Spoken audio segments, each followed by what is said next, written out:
I'll call this meeting of the Blackhawk County Board of Supervisors to order. Roll call, please, Mr. Reeder. Leyland, Here. Little, Jelka, Here. White, Here. Schwartz. Here. Please join us in a moment of silence to reflect on today's actions.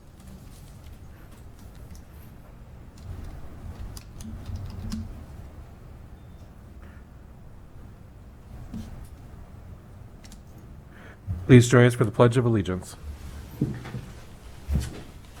I pledge allegiance to the flag of the United States of America and to the republic for which it stands, one nation, under God, indivisible, with liberty and justice for all. Have the agenda is received or amended? Second. It's been moved and seconded. Any discussion or questions? Hearing none, all those in favor say aye. Aye. Aye. All those opposed? The agenda is approved. Next is public comments. Is there anybody from the public, either online or in the room, that wishes to speak to us today on something that is not an agenda item? All right. Seeing none, we will move on to Years of Service Awards. This is to employees with 25 or more years of service.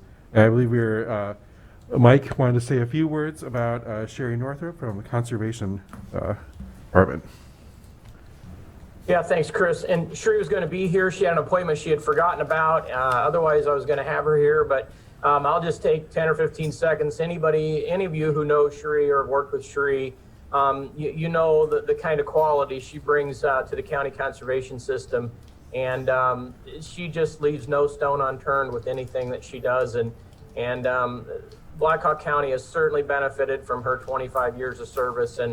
And I hope she's got 25 more in her. She says, no way, no way. But I hope she's here as long as I am, because she makes my life very easy. And again, we owe her a lot. She does an excellent job. So thank you. I'll get that award to her. So thank you, Mike, and I would second that. She's certainly been a wonderful asset to our whole community. Next is claims and payments. Morning, James. Morning, Board. Morning. This week's expenditure is $407,563.18. The larger departments, $22,883 for maintenance, $113,652 for secondary roads, $46,461 for elections, $10,053 for the attorney's office. Everything looked normal. Motion to approve. Second. It's been moved and seconded. Any discussion or questions? Hearing none, roll call, please, Mr. Veeder. Leyland, Yes. Jelka, Yes. White, Yes. Schwartz. Yes. Resolution is approved. Next will be a presentation from the Urban County Coalition, doing a wrap-up of the legislative session with Larry Murphy. Go ahead, Larry. Good morning, and actually we got Gary on a call in as well. So Great. I believe Gene had sent you last day or two the same material that we'll be sharing with you as well, and e-format forms. So apologize it's taken us this long to connect with you on the end of session, but in the session took a long time, and we had a little storm in Cedar Rapids in between times. We appreciate the flexibility as part of the board. Gary, do you want to take the lead, or do you want me to? No, that's fine. I can do it. Good morning, everyone. Thank you for having us, and I apologize joining you by phone today because I'm one of the lucky 20% of MediaCom customers in Cedar Rapids that still is without internet since April 10th. So you never learn to appreciate something until it's gone. So thank you all for being patient. I know that we've had some challenges here, and I know some other folks in other areas have as well. But what I'd like to do is just kind of briefly cover some of the items from this past legislative session. Please feel free to interrupt me anytime. If you guys have questions on something we covered, and there'll be also time at the end for questions if you have questions that we don't on anything that I didn't mention. So, as everyone knows, this was kind of an historic sort of session for the state of Iowa. Never in Iowa's history was has the legislative session ever been suspended before? It didn't happen during the pandemic of 1918. It didn't happen during either one of the world wars in the 20th century. So we were kind of in a little bit of uncharted territory here, how some of these issues would proceed. What the legislature did end up with at the end of its run after the about 2 weeks when it came back into session was essentially kind of a status quo budget. So although the pandemic was expected to cost about the state of Iowa about $360 million in revenue, I think that the legislature and the governor seem to be willing to kind of make that up out of ending balances that had been accrued. So the picture for next year is still really unclear about sort of what effect this ongoing pandemic will have on the legislature. Now, what we understand as far as impact is that there seems to be, and this is no surprise, kind of a dramatic decrease in brick and mortar sales taxes, but a dramatic increase in sort of online sales taxes, which, thinking about it, is not really a surprise. The question is whether or not those will offset each other, and what effect, what cascading effect this will have, not just on brick and mortar sales tax generating entities, but kind of increased unemployment, decreased payroll taxes, decreased sort of individual income taxes, decreased corporate income taxes, and the like. So I think the legislature is kind of holding its breath, waiting to see what, and the governor as well, waiting to see what this is going to have effect this will have. Now, as far as the legislative session and Urban County Coalition priorities for this session, we once again sort of were able to work with other, like the Metro and ISAC to preserve the backfill, the state backfill for property taxes. And I know we kind of talk about this every year, but this is something that we really need to watch kind of going forward, because there seems to be a growing bipartisan attitude at the State House that this was really never meant to go on forever, that cities and counties should have largely grown out of the need for this now. And if times are tight next year, as sort of folks expect them to be, this is a really large, juicy target, about $280 million, Murph, is it? Yep. Okay, so about $280 million ballpark, kind of right off the top of the state budget. So this is something we'll have to watch next year. So we'll be talking about the Urban County. We're right now trying to put together an Urban County face-to-face or Zoom meeting with the today's equivalent of a face-to-face coming up here September, beginning of October, to talk about legislative issues. And one of the things that we'll be asking kind of folks to help us outline is, if the property tax goes away, we're gonna need some concrete numbers on kind of what this means for individual constituencies. So be thinking of that. We'll get you sort of additional on an agenda when we get closer. Now, the industrial. Hey, Gary? Yes. I just want to jump sir. in for a second. On the backfill, as you all are interacting with candidates for the legislature, whether they're incumbents or whether they're challengers, this is a good opportunity to explain to them what the backfill is, because with the turnover of the legislature, the backfill was passed about 2014, 2015, and you've got a lot of turnover, particularly in the Iowa House. And so I think this is a good time to educate legislators coming in how important that back bill is to your local budgets. It was basically a tax cut that was done at your expense. And the backfill was the state's commitment to continue funding that, so that this theory that, well, I didn't vote for it, or this was never the last forever, we can at least start that process of stunting some of that philosophy. So go ahead, Gary, but I just wanted to throw that in. Okay. Let me move forward to the Invest in Iowa program, and the Invest in Iowa program, I'll remind everybody, was the governor's proposal to raise sales tax by a penny and divide it sort of between various entities. One of which that we were watching closely was possibly some additional funding for mental health. Now, as we all know, with the suspension of the legislative session, that debate never kind of came to fruition. So what the governor did, and I don't know if this will reflect a commitment for next year, but what the governor ended up doing is, when the state of Iowa received like $1.25 billion from the federal government through the CARES Act, which was the first round of pandemic relief from the federal government, the governor actually transferred $30 million to mental health regions on a per capita basis.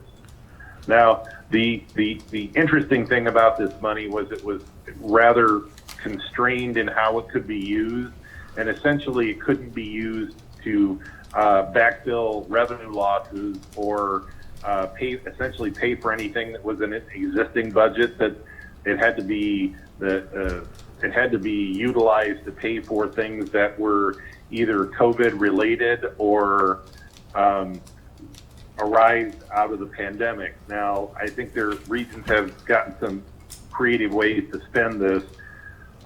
Some regions, I understand, might be hanging on to this in hopes that future stimulus packages might remove some of the barriers to using this money and allow them to backfill kind of revenue losses, because there were regions that were experiencing financial trouble before this. Now, mental health funding, originally the Department of Human Services had kind of expressed a willingness or a desire to see this $30 million go to new programs. Well, this is something that an ongoing kind of debate that we've had as the Urban County Coalition with the Department of Human Services, the legislature, and folks from the governor's office, that it's all well and good to sort of tell us, give us one-time money and tell us you want us to establish new programs. But our boards of directors, or county supervisors, have historically been reluctant to do that, because without any sort of guarantee that there's going to be ongoing funding, we just don't believe that using one-time money to fund ongoing expenses is kind of a responsible way to spend money. Because I know that we've heard that time and time again. That's a precept that the legislature operates under, and I'm not sure that they expect us to operate any different. So that's mental health funding will be a big priority for next year, as it always is, because eventually, this is going to reach a critical tipping point where there will be, and I think next year there start to be regions that can no longer operate because they will not have the finances or the ability to raise sufficient funds to pay for mental health services in their region. So, any questions right now? Gary, if I can pop in for just a second. Okay. When you look through your e-version of the summary, if you want to jot down tab C, what that is that's a brief explanation of what the governor's proposal was.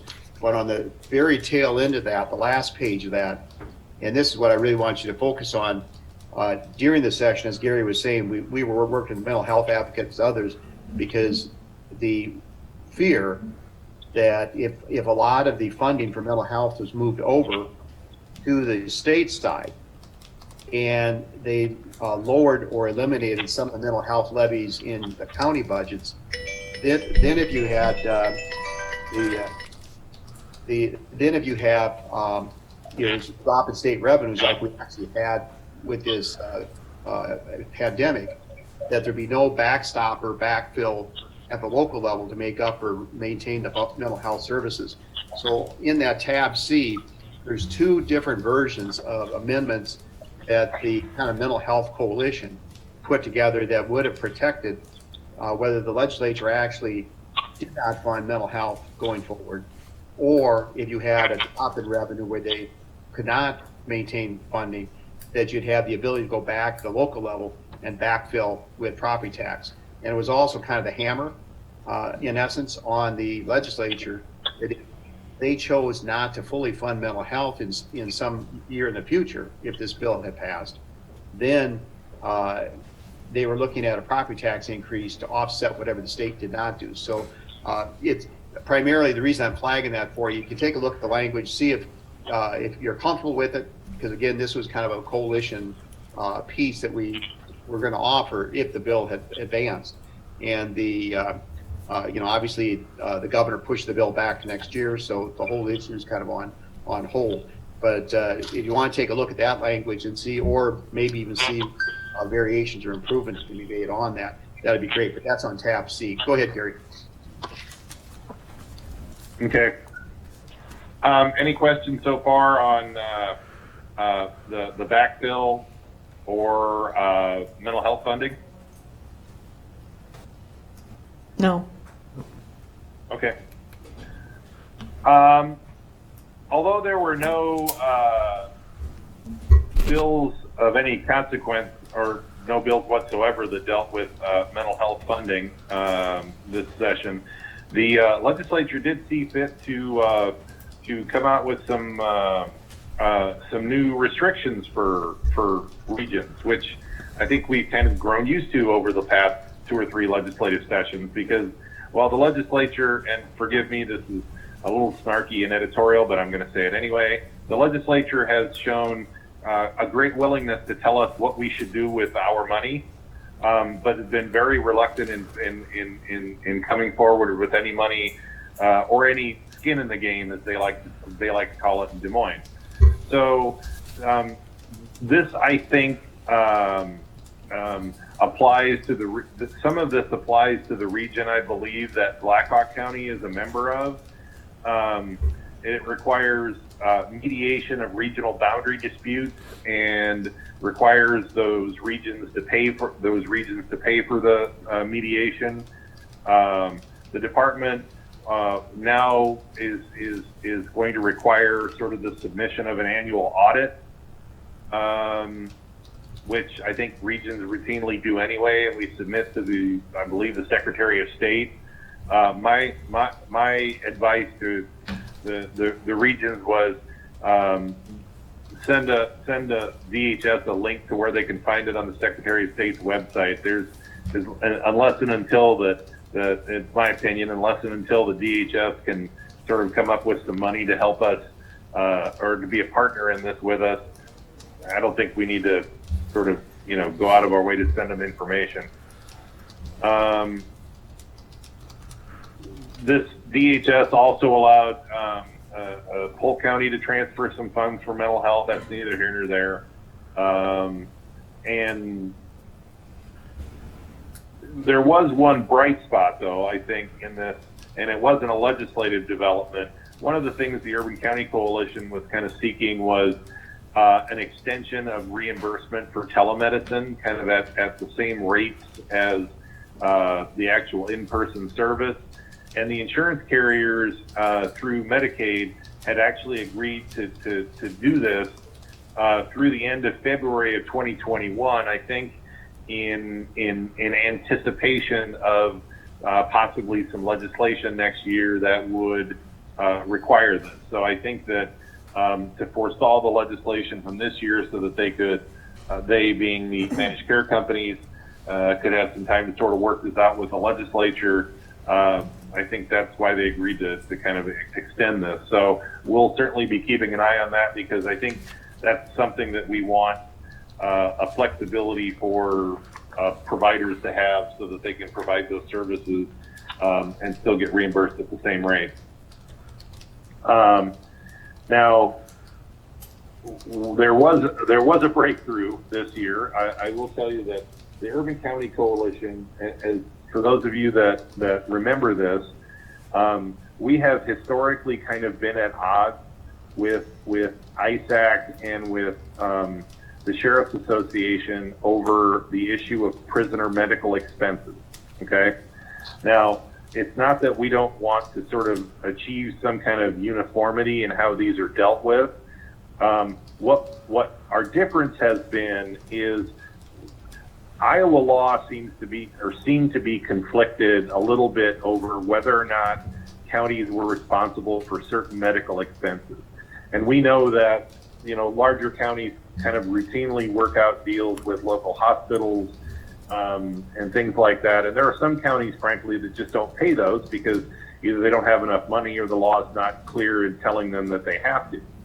So what we have been reluctant to do as a coalition is pin our counties down by codifying that they are the payer of last resort.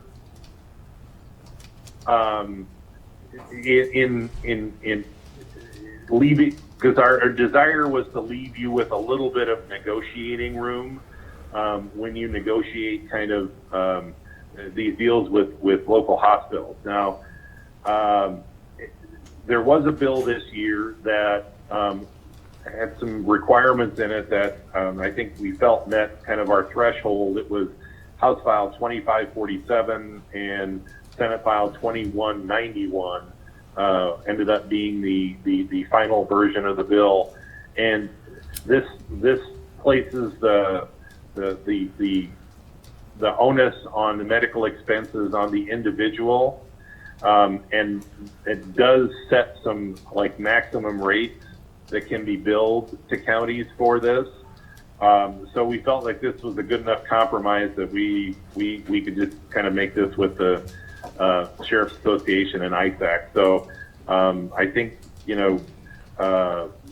so hopefully going forward, some of our sheriffs who we work really well on other issues with, especially county level issues, won't view us as such an obstacle kind of going forward. So we'd be happy to sort of answer questions on this, going forward, but let me move along and kind of talk about the criminal surcharges. Senate File 457 allowed for the increase in some criminal surcharges and also allows some of this to come back to the county, increase some civil fees. There was also a police misconduct bill that passed, that was taken up, kind of run through the legislature and passed, at kind of that week coming back. Now the vote. Let me. I'm kind of rushing through these here a little bit to kind of get to the voting bill. Now the voting bill that was passed by the Senate that included some what auditors felt were kind of onerous provisions and some restrictions on the Secretary of State was never actually taken up by the House.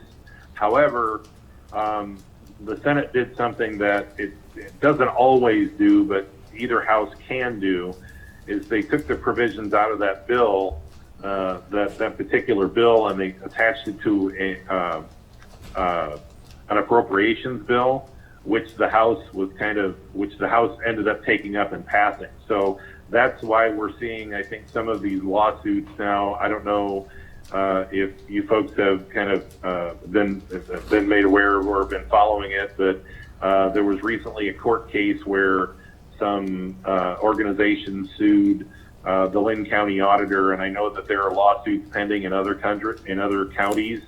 Yeah, Gary Woodbury lost theirs too.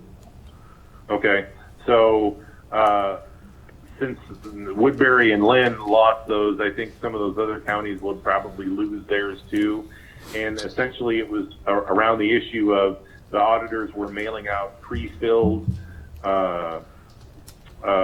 pre-filled absentee ballot requests that only required someone to sign and return.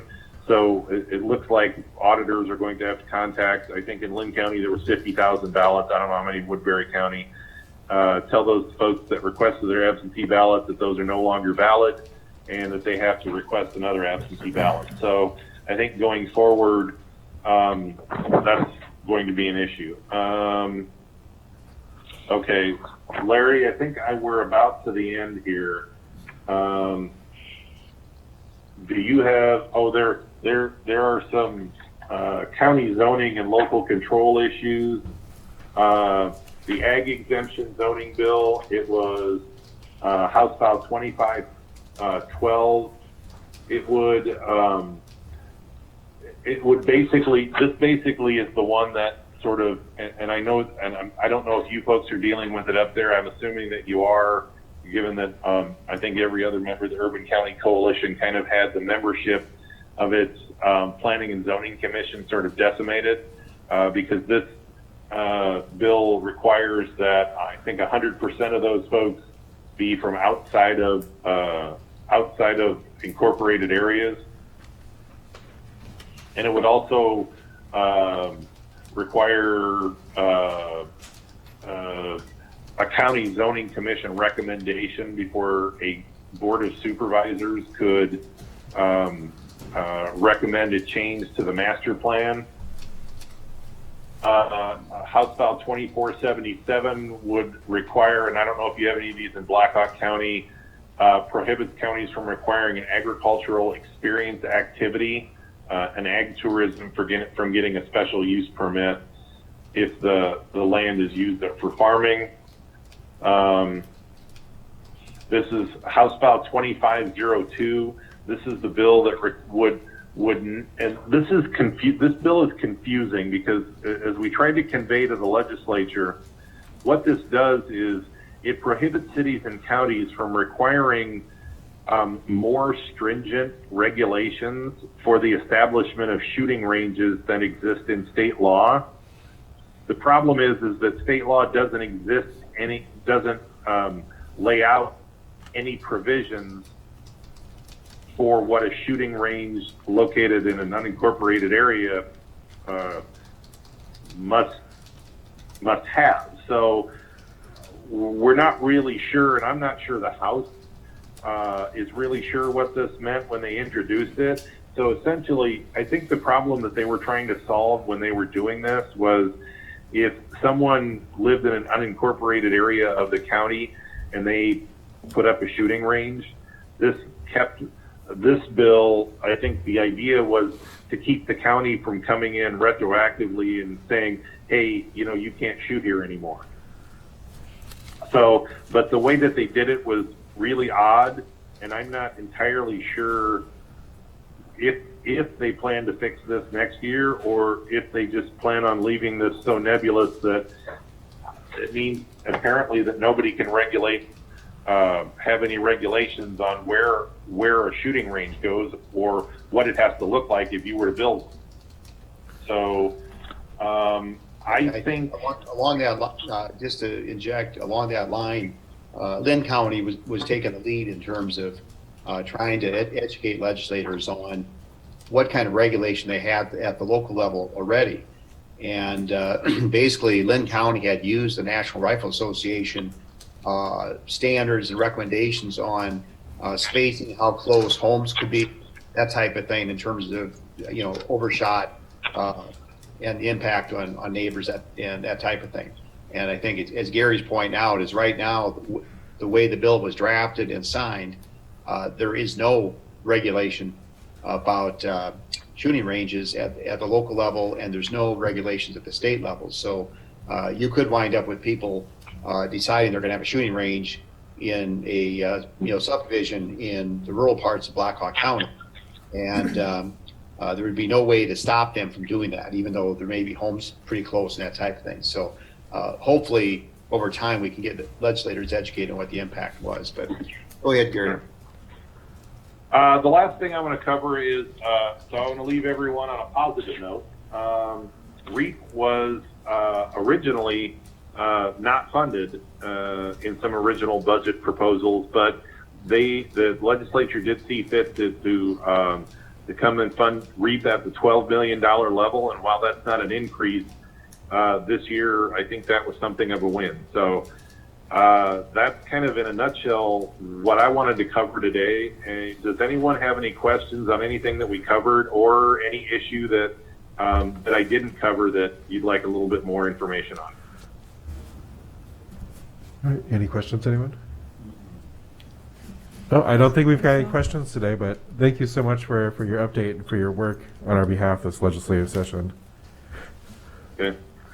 Well, Chris, just as a side note, what's coming towards you, getting ready for the 2021 session, is that in conversations, I think initially with Scott County, and then kind of expanded with a couple of other counties where we've had conversations on the urban county priorities. Scott County was very interested in trying to document kind of historically over the last 6, 8, 10 years the situations where the state government has either overruled, or lifted, or in terms of local government, or have pushed on to local levels mandates. And so what we're doing, and Barry and I and Megan are partway through that process right now. We had Gene Logan that works with us. He went back and pulled together all the legislation going back to 2009.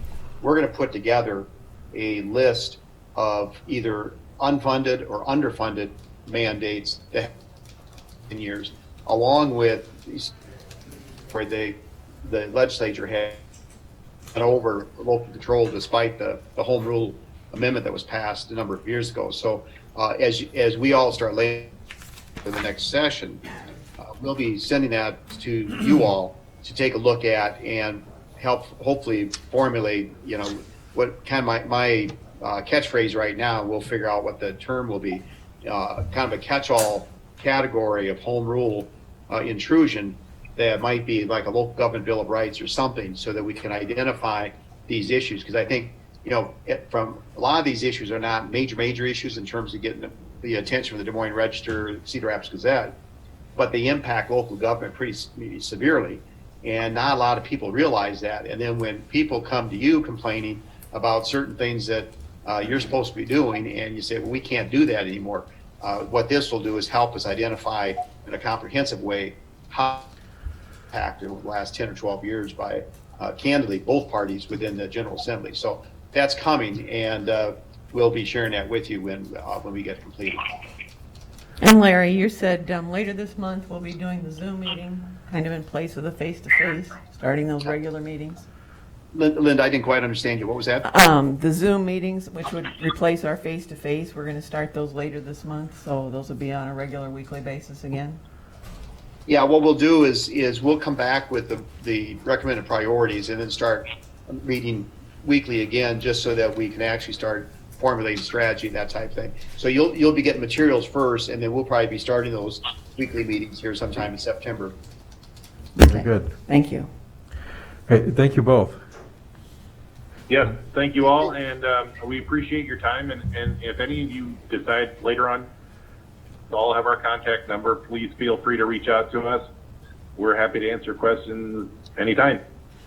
Excellent, will do. Thank you. Thanks, guys. All right, thank you all. Bye. All right, next we will move on to receive project updates from department heads or elected officials. Go ahead, Grant. Thank you, Board. I sent you a PowerPoint presentation earlier this morning. Sorry it was so late. I just kind of put it together this morning. I wanted to go over some of the issues that we've been hearing about, like Larry and Gary mentioned about the absentee ballots in the general election. So just take this through. Next slide, please. We'll talk about the absentee ballot request forms issues, the discussion about the post office, drop boxes, and then some information about polling places. Next slide. There have been questions from the public about absentee ballot request forms because there have been a number of them from different sources. And as I've listed here, Black Hawk County, we already sent some out. The Secretary of State is going to send them out around Labor Day. The political parties, the Republican Party has already sent some out. The Democrats are planning to send them out soon. The Center for Voter Information sent request forms out around the same time that we did, and they tell us they're going to send another round of them. So all of these application forms are legitimate, and if you get more than one in the mail, you don't have to decide which one you're supposed to send back. You can send back any of them. And so, next slide, please.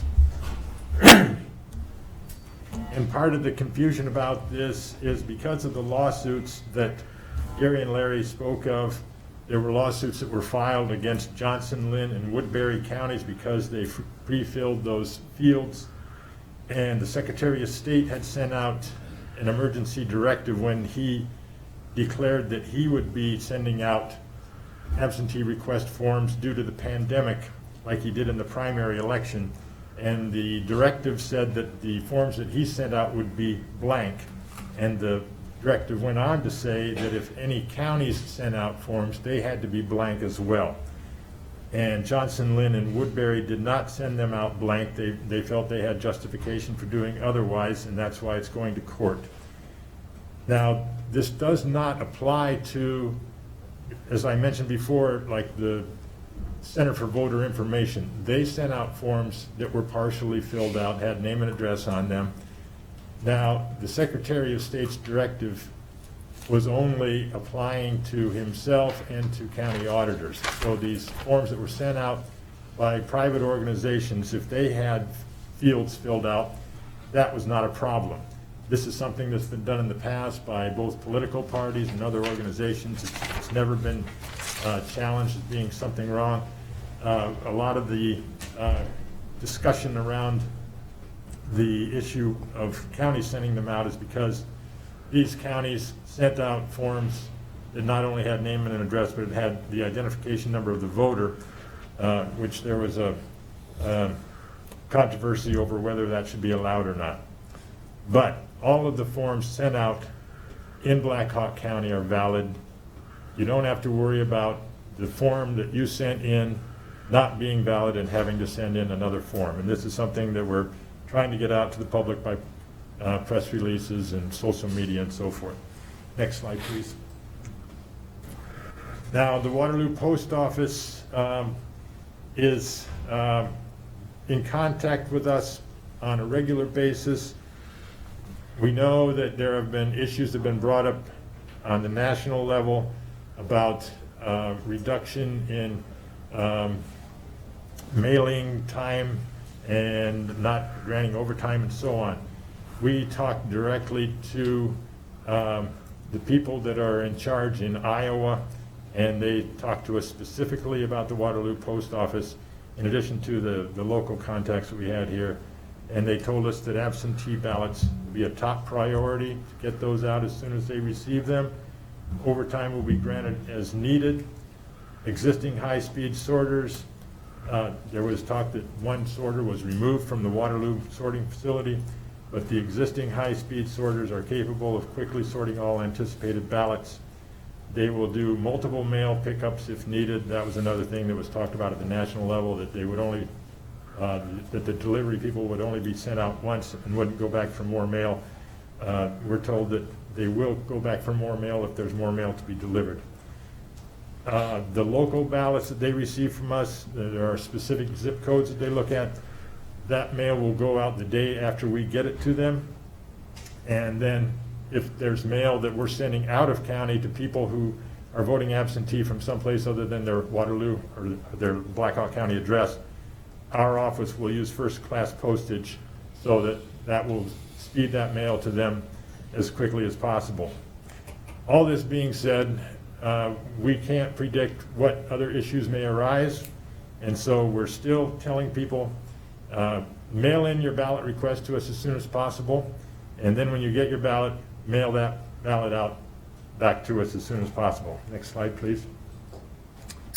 So we'll talk a little about when you should do that. We have received we'll probably go over 22,000 requests today for absentee ballots. They're still coming in, and then when these mailings go out from, like we were saying, we're expecting Secretary of State, Democratic Party, Center for Voter Information are all sending out request forms. So we'll see a surge in request forms again. But these are all being processed. And of course, I should note that even if we get multiple requests from individual voters, we will only process one ballot for those voters.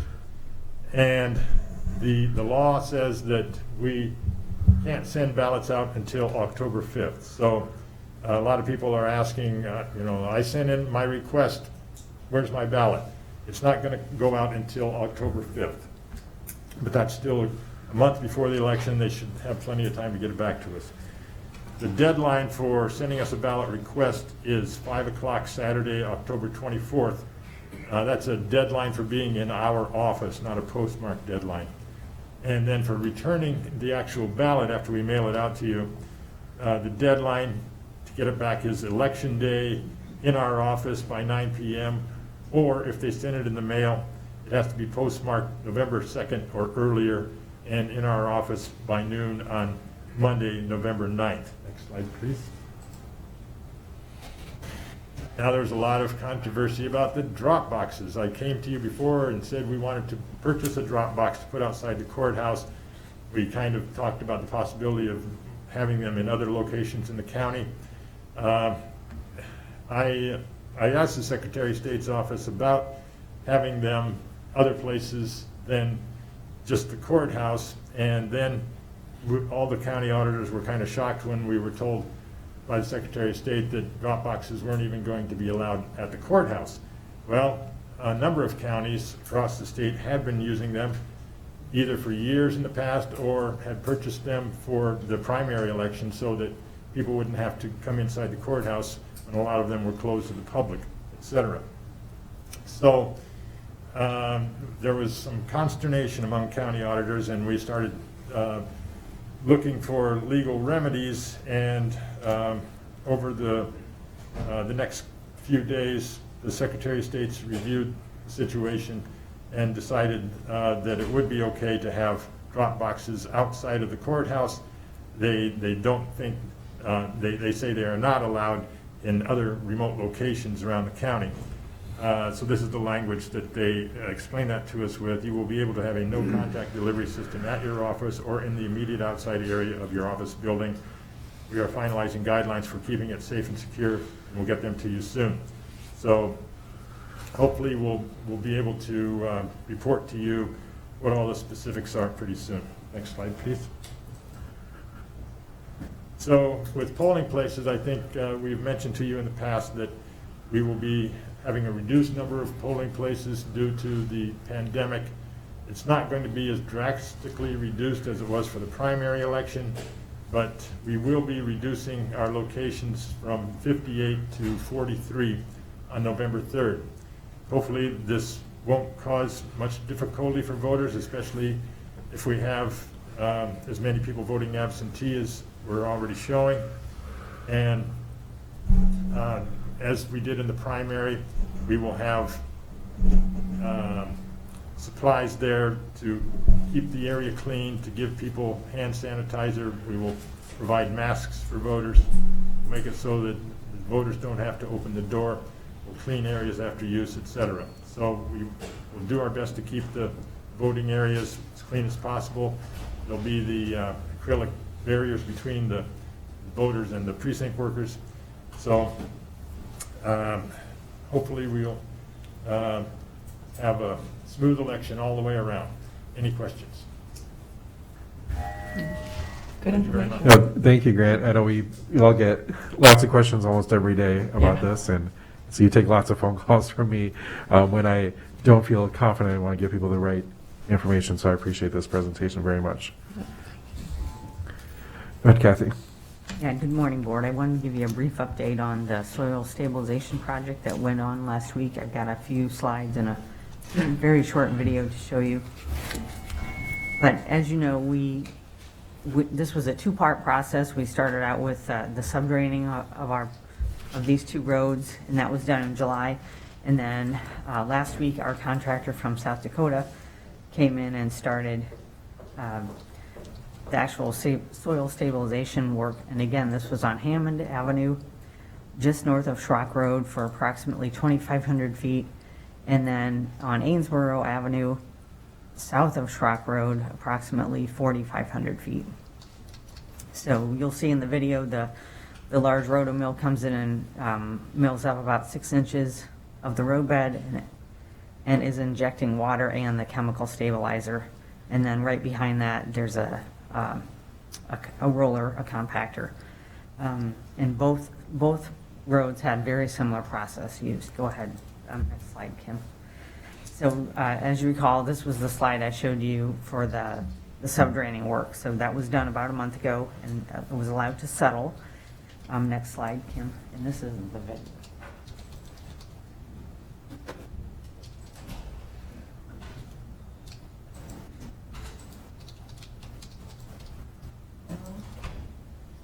Okay, that's fine. We'll just skip the video. So the top slide, you can see this is the large rotomill that is used to grind up approximately 6 inches of the roadbed. It can go as deep as 15 inches is what we were told by our contractor. And in the front of that, you can see the water tank, and so water and the chemical stabilizer have been added, and then they're injected into the ground as it's milled up. And then you can see behind the rotomill how fluffy the soil is. It's been ground up. And then after that, we have rollers that are compacting the ground after that. Next slide, Kim. So you can see some of that. First, the sheep's foot roller has those little pads on it that's used to do the initial compaction. And then behind it, we have a rubber tire roller that is used to also do compaction. Next slide, Kim. And here's just a few more slides. You can see up there in the upper left-hand corner, those were all the totes that our chemicals came in. We had some blue barrels that contained a Claycrete product that was used on Ainsboro Avenue. And then our other product was the one that came in all these white totes. So this was over by a fire hydrant towards the landfill on Hammond Avenue. And then you can see some more rolling, and then of course we need our mortar grader was used to get the profile back into the road after this work had been done. So we're keeping an eye on it. We're going to see how it goes. We've sent letters to about the 10 individuals on both of those roads to let us know if they have any concerns or complaints, or to give us their feedback on these two roads over the next year. So can I answer any questions at this time? Thank you. Thank you. All right, any other department heads or elected officials wish to give an update today? Chris, just very quickly, Mike Hendrickson, Director, County Conservation. Wanted to remind all of you that just a little after 2 o'clock tomorrow, you'll be able to view the ribbon cutting of the Wolf Creek Bridge. And we're hoping to record that today. We're a little nervous about weather over the next couple of days, so we're going to try to get that done. But at 2 o'clock, it will be posted on our Facebook page, on Instagram, and if you go to our web page, you'll be able to find a link to get you to the Facebook page to view that ceremony. So Chris, you'll be helping us out with that, and we thank you. But just a reminder that you can view that tomorrow. That's all I've got. Thank you, Mike. Any other department heads or elected officials today? All right, we will move on to the minutes approved from the August 25th meeting. Second. Moved and seconded. Any discussion or questions? Hearing none, all those in favor say aye. Aye. Aye. All those opposed? Minutes are approved. Next is the consent agenda. This will be approved with a single resolution. So moved. Second. It's been moved and seconded. Any discussion or questions over the consent agenda? Hearing none, roll call please, Mr. Veeder. Trelka, Yes. White, Yes. Leyland, Yes. Schwartz. Yes. The resolution is approved. Next is a proclamation. This is a proclamation for National Suicide Prevention and Recovery Month. We do have the proclamation. Will you wish to speak, please? Good morning, Board. Tom Ekus with the Mental Health Center, part of Unity Point Health as well. I represent a local coalition of probably close to 100 people now that was formed in 2016. Cedar Valley Coalition on Suicide Support and Prevention started it with a grant at UNI with their program, but grant ended, so we took it up. September is Suicide Prevention Month. The week of the 6th to the 12th is Suicide Prevention Week, and Suicide Prevention Day is the 10th. This year's theme is Hope, Resiliency, and Recovery. Just a couple things real quick. Suicide continues to be the 10th leading cause of death in the United States. Unfortunately, it is the second leading cause of death for people aged 10 to 34. Research has demonstrated over the last century that whenever there's a downturn in the economy, there's a corresponding increase in the suicide rate, mental health problems, and substance abuse problems. So everybody needs to hang on because the roller coaster we've all been on since February has not ended yet. The national FCC just approved, and it won't be implemented until 2020, a 3-digit suicide lifeline code. It's going to be 988 as opposed to 911, which everybody is aware of. But there's some things going on. There's some great resources that we've put together in Black Hawk County. I will get a list of grant where we've got multiple coalition members trained to do things, signs of suicide, question, refer, persuade. QPR is a 90-minute training that anybody can take to help people because we anticipate that the rates are going to go up, and we're doing everything that we can to provide some education and support for everybody. Questions? I just want to thank you, Tom, and thank the whole coalition. I think suicide is something that, and attempted suicide, something that impacts really almost every family in America, but it's something that's so little talked about because people, there's so much shame associated with it and embarrassment, but the more that people do talk about it, the more people realize that they're not alone, that there's these resources out there. That's really great news that this 988 number is coming. So I just thank you and the coalition's work on this. Thanks, Chris. Thanks very much. All right. Someone like to make a motion? So moved. Second. So moved and seconded. Any further discussion or questions? All those in favor, say aye. Aye. Aye. All those opposed? The proclamation is approved. Thank you so much. Thank you, Tom. All right. Next, under other business, this is a resolution to transfer by quick claim deed to the city of Waterloo the real estate with parcel ID number 8813-12-126-002. So moved. Second. Been moved and seconded. Any discussion or questions? I assume, I didn't know if Mr. Trinan wanted to, or if Eric had any comments on this, or wanted to discuss it at all. I can comment on it real quickly. Thank you. So what this is there's a parcel is transferred to City of Waterloo, or I'm sorry, to Black Hawk County in 1923. It sits down on Texas Street, and situated on it is a lift station that's operated by the city. All of those lift station parcels typically have been owned by the city. For some reason, this one is not. My guess is just due to the passage of time. You know, it was kind of assumed at the time that it was the city's property and nobody checked. Quitclaim deed simply transfers title to the city so that they can continue operating that lift station on their own property, and it's an advantage to the county because then if there's any liability associated with that or responsibility, it shouldn't be ours. So that's essentially why we're doing this. It's something that I think was probably an error in the past at one point when they put the flood control system in. Any questions? Thank you. Thank you, Whit. All right. It's been moved and seconded. Any further questions or discussion? Hearing none, roll call, please, Mr. Veeder. White, Yes. Leyland, Yes. Jelka, Yes. Schwartz. Yes, the resolution is approved.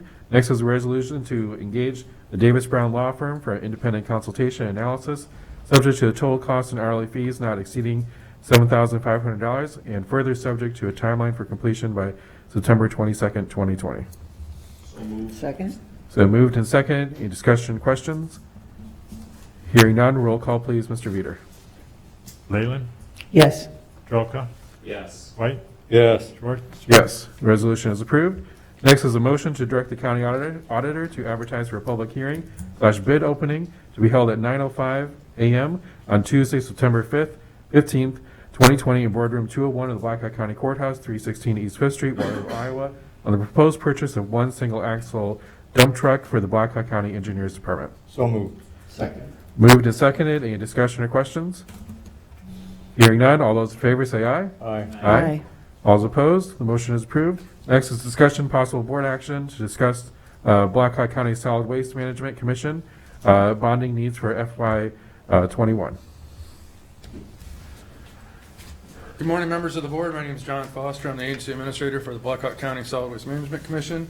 I'm here to provide a few answers to some questions that came out of the last time I was here on August 18th. The first one specifically is distribution of excess revenue to member communities that was brought up during that time. In 2002, the commission recognized that it had accumulated over $15 million in uncommitted reserves. After evaluating capital improvement needs and projected return on investments, the commission resolved at a strategic planning session to distribute $2 million annually to all the member communities. The original program continued until December 11th with 10 payments or $20 million already distributed to members at that time.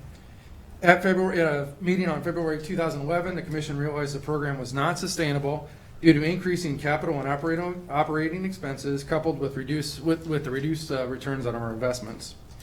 It was modified, at that time the commission modified it down to $1 million per year for 2012 and 2013 to kind of loosen any kind of shocks that decrease would have on our members' budgets. In 2013, the commission requested that the board, that was the first time it came in and asked this board of supervisors to back a $6 million bond for the construction of our W2 cell. And at that point, we discontinued the program because we were unable to make our own projects. Prior to that date, the commission cash flowed its own construction projects and planned for bonds for all of its future projects. Any questions on the revenue distribution side of that? No, thank you. For the W3 Phase 1 bonding plan, the initial estimation for the cell W3 Phase 1 landfill expansion project was totaled at $8 million in April of 2019. In May 2019, Spears, Maggie Berger, and County Auditor Grant Veeder and I began discussing regarding county bonding needs and the potential to be added to the cell.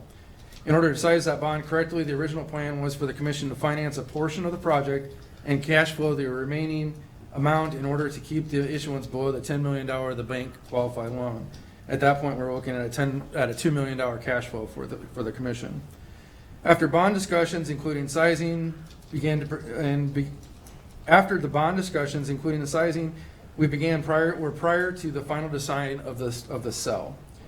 Design changes after the original sizing added an additional $1 million to the original estimate, whereas the commission would have to now cash flow $3.5 million instead of the original $2 million. As mentioned in the last meeting, this design change added 3 years and approximately $3 million of additional revenue to the cell. The decision to request additional bonding support was made with the following considerations. The commission's reserves would be severely strained if we tried to cash flow the project. The rate of return on our current investments versus the anticipated bond rates, it makes sense to finance this project and to cash flow it, and continuing stretching the reserve of the commission's reserves. By adding to the bond sale, it may be more attractive to buyers, reducing the rate and county's cost of issuance for its project as well. The 2019 bond was sized to the amount of the commission was paying for the 2013 bond, resulting in a 5-year bond at that time. The commission did continue its payments on December of 19, so really at that point we bonded and we made payments on the bond before we even received the funds from the county. This amount provided excess revenue to be placed in, that still gave us enough to have some excess funds to be placed in the reserves for future projects as needed. The 2020 bond request is sized to a debt service payment of approximately $500,000 to maintain a positive cash flow for the commission. As the 2019 series bond is retired, the commission may shift those debt service funds to pay off the 2020 issuance or reinvest those into the W3 Phase 2 project. That decision will be made at a later time. To recap, this bond request is for $4.5 million, with $3.25 million will be used for the excavation of the final layers of soil, installation of the groundwater collections layer, clay liner, leachate collection system, including leachate lift station, a haul road, as well as a stormwater collection basin. The remaining $750,000 will be used to offset the purchase of real estate for future purchases, or for future uses. The term of this bond repayment schedule was determined on the commission's cash flow ability. Is there any questions on the bonding for this one? What are the reserves currently? We have probably close to about a little over $3 million. 3. Okay, thank you. How many counties use the landfill? We have 5 different counties. Are they charged the same amount to dump as Blackhawk County people are? For general waste, it is. For special waste, there's an increase in fees for them.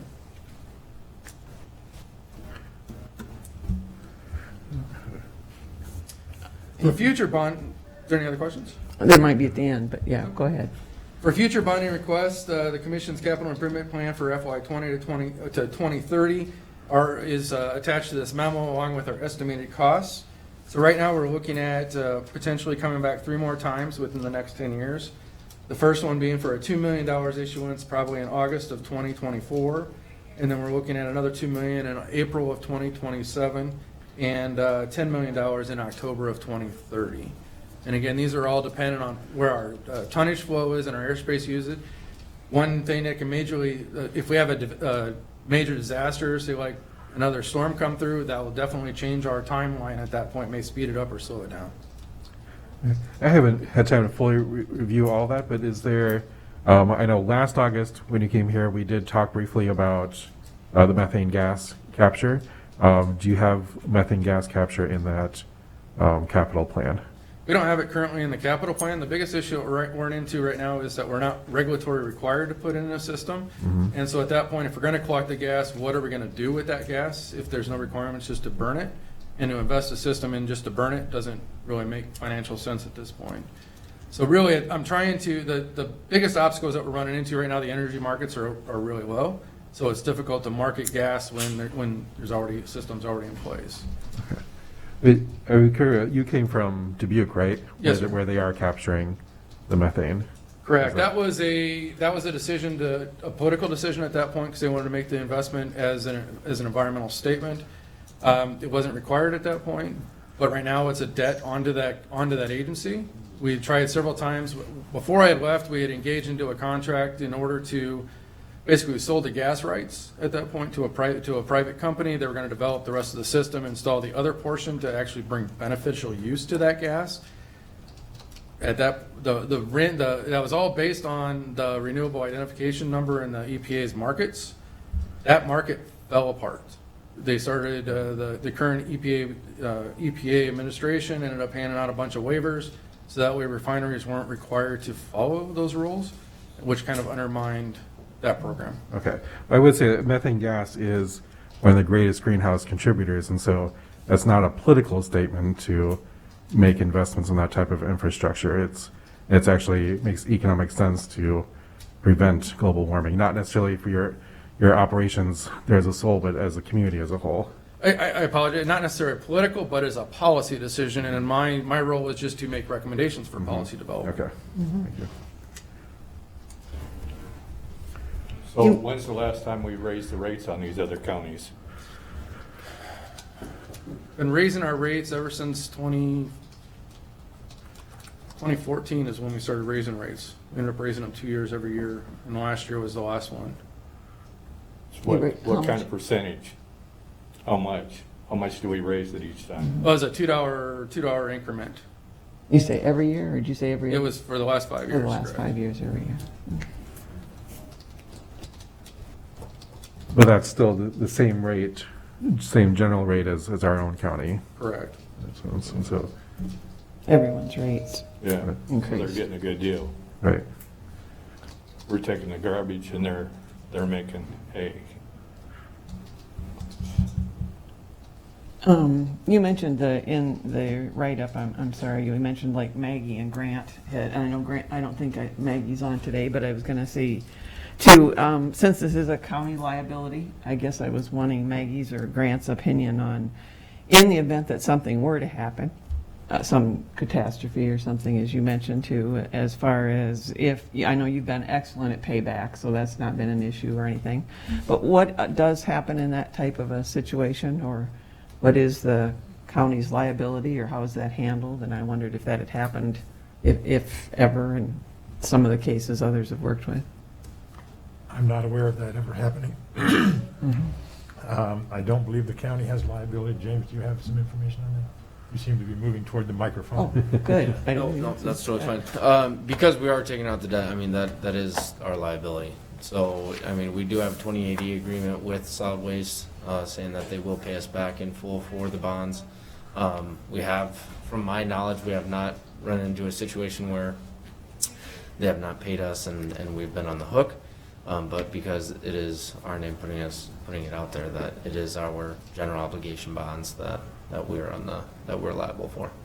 And I know they have not, so it wasn't really to you, it was just if there are situations, maybe that's a question for Maggie, I don't know, Mike, if you had any instances too that you're aware of where maybe bonding has become an issue for other counties, when someone is unable to fulfill their obligation or something comes up and they need that funding for something else, or? No situations come to mind that I'm aware of. I imagine it's happened before, but I'm not aware of any. Okay. And I suppose we could still answer questions at the hearing and that type of thing too. It's another opportunity to, if we need more information, but this gets the hearing started if we were. James, did you want to, you had some comments about this as well. I did put it on there, discussion, possible board action. I didn't know what you guys want or plan to do. No. But we will need to get the ball rolling as far as if we do want to include them in our bond sale, we will need to hold a public hearing pretty quickly. So when is our timeline? I guess that's what they were trying to get them to work with our timeline, correct? yep. So we've already held our public hearing. That was done during the budget season. That was what the pre-levy was for. We pre-levied $500,000 to make sure that we were going to cover that payment. So we've already held that public hearing. So our timeline is actually No. Yeah, I mean, Yeah, but- I mean, it's but I just mean, whether we're- or I not mean, to we're add right on this time, to it. and of anything, we're ahead of schedule. If we are going to include the solid waste, we will need to kind of get moving a little bit quicker than anticipated, but, you know, that's going to be up to you guys, but. The timeline for doing it now was, you have something that you want to use these funds for rather than your reserves, is partly why you wanted to do it now, correct? Correct. I think the timeline that we've gone through and discussed with the bond sale of being potentially that last week of October is perfectly comfortable with us. And I think that's preferably what the county you'd like to do as well. I'd like to see us work with those other counties and have them put their fair share in. Has that ever been discussed, or is that something that's Oh, no, it's long past. like due. fees and that type of thing, or how even, I suppose that's kind of an education for some of us as far as where you arrived at those fees? Very much an education process. I'm being relatively new. I haven't really delved into those contracts that we have with our neighboring community, with those other partners within the planning area. I can very much revisit those contracts and then have a discussion with the rest of the commission to see what their thoughts on having a differential rate for those outside the county. Yeah, I'd appreciate that. yeah. Be good to know, just to, know how that happens. Yeah, because there's a lot of other things we work with other counties on that it works fine, so I don't see why this couldn't work too. You think that we've got all the leverage in this situation? Yeah, We've got the leverage. in Yeah. this situation here. yeah, Take the liability and the garbage. help the counties. So does it sound like we want to move forward at least with, Yeah, I was a just step going to say for them on that's this, just 'cause kind that's of, what you're I mean, really as long as I kind of get the head nod, we'll move forward with including them, and we will plan to hold a public hearing. here's a question, I guess, I'm sorry again, John. It was for the, like, if there were something we wanted to do from a fee standpoint, after all this is in place, that has nothing to do with this. That's a separate discussion that we would talk about in the future, I guess. For fee, Correct. for free. If Well, there just- were something that we thought would be a different type of fee arrangement for us or with other counties or whatever. No, definitely, and I will take those, as I mentioned, that the commission is its own independent entity. Yes. You do have one member, Mr. Little, is on that committee as well. He can voice those opinions as well to the rest of the commission for that development of policy. And again, like, as I mentioned, I'll review that as well and provide some kind of guidance to them as well. Thank you. At some point, that would be great, I think, for us to hear, Right. hear that conversation as well. I can provide an update on that in the future if you. That'd be good. Thank you. So do we need to take formal action today, James? Yes. Okay. Like Chris said, we've got the leverage, so Okay. let's use it. We don't have to take formal action. If for whatever reason you guys change your mind, that's fine. But after we hold the public hearing, that's. So if you get everything ready to go forward, we could still change our mind? At the public hearing is when If something formal were to- action would Okay. take place. So as long as you're okay with it, I will move forward, include them, and then we'll start asking to hold the public hearing. At the public hearing, if you guys vote to move forward with including them, then that'll be kind of. I will offer to contact Maggie Berger just regarding the history, if there has been any situations like this with other counties or within the state of Iowa, and see if, and then relay that information back.